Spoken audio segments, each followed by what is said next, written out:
उत्तर प्रदेश में पंचायत चुनाव से पहले सियासी हलचल तेज हो गई है। इलाहाबाद हाई कोर्ट की लखनऊ बेंच में हुई सुनवाई के दौरान सरकार ने बड़ा ऐलान किया है।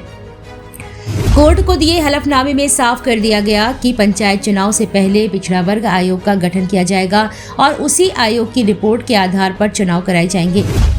इतना ही नहीं, राज्य निर्वाचन आयोग ने ग्राम प्रधान समेत अलग अलग पदों के लिए चुनाव खर्च की सीमा भी तय कर दी है।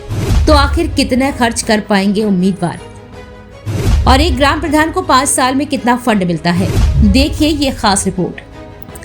बता दें कि उत्तर प्रदेश में आगामी पंचायत चुनाव को लेकर बड़ी खबर सामने आई है।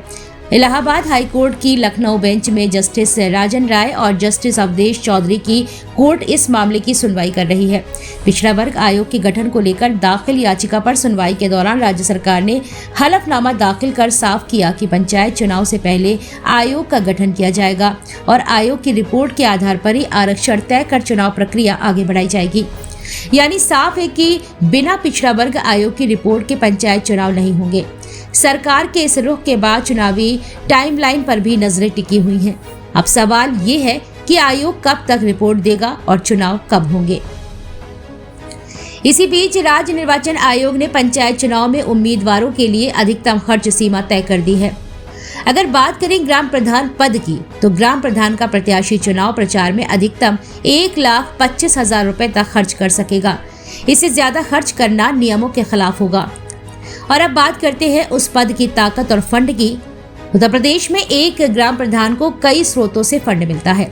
15वां वित्त आयोग, राज्य वित्त आयोग, मनरेगा, स्वच्छ भारत मिशन, जल जीवन मिशन और अन्य सरकारी योजनाओं के तहत पैसा ग्राम पंचायत के खाते में आता है। करीब 2000 आबादी वाली ग्राम सभा को सालाना 20 से 40 लाख रुपए तक का फंड मिल सकता है। अगर 5 साल के कार्यकाल की बात करें तो यह राशि 1 से 2 करोड़ रुपए तक पहुंच सकती है। मनरेगा के तहत सालाना 10 से 15 लाख रुपए तक का बजट मंजूरी के लिए खर्च होता है, यानी कि 5 साल में 50 से 75 लाख तक रुपए। इसके अलावा स्वच्छ भारत मिशन, जल जीवन मिशन और मुख्यमंत्री योजनाओं से अलग बजट आता है। कुल मिलाकर एक औसत ग्राम पंचायत को 5 साल में लगभग 2 से 5 करोड़ रुपए तक का फंड मिल सकता है। हालांकि यह पंचायत की आबादी और सरकारी बजट पर निर्भर करता है।